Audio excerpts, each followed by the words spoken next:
கோவை ஆர்எஸ்புரத்தில் சரக்கு வாகனம் மீது மரம் விழுந்து விபத்து, ஒருவர் படுகாயம். நிறுத்தி வைக்கப்பட்டிருந்த கார்கள், பைக்குகள் நொறுங்கியது. போக்குவரத்து மாற்றம், மீட்பு பணியில் தீயணைப்புத் துறையினர். கோவை ஆர்எஸ்புரம் பகுதியில் சாலை ஓரம் இருந்த பிரம்மாண்ட மரம் ஒன்று திடீரென வேரோடு சாய்ந்து சரக்கு வாகனத்தின் மீது விழுந்ததில் அதில் பயணித்தவர் பலத்த காயமடைந்தார்.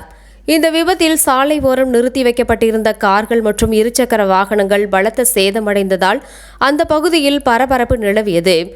கோவை ஆர்எஸ்புரம் மெக்கரிக்கர் ரோட்டில் சரக்கு வாகனம் சென்று கொண்டிருந்த போது எதிர்பாராத விதமாக சாலை ஓரம் இருந்த ஒரு பழமையான மரம் சரிந்து வாகனத்தின் மீது விழுந்தது. இதில் சரக்கு வாகனம் இடிபாடுகளுக்குள் சிக்கி ஓட்டுநருக்கு பலத்த காயம் ஏற்பட்டது. அங்கிருந்த பொதுமக்கள் உடனடியாக அவரை மீட்டு கோவை அரசு மருத்துவமனைக்கு சிகிச்சைக்காக அனுப்பி வைத்தனர். அவருக்கு அங்கு தீவிர சிகிச்சை அளிக்கப்பட்டு வருகின்றது. மரத்தின் அடியில் சிக்கிய அந்த சரக்கு வாகனம் மட்டுமின்றி சாலை ஓரத்தில் நிறுத்தி வைக்கப்பட்டிருந்த கார்கள் மற்றும் சில இருசக்கர வாகனங்கள் மீதும் மரக்கிளைகள் விழுந்ததில் அவையும் சேதமடைந்தது.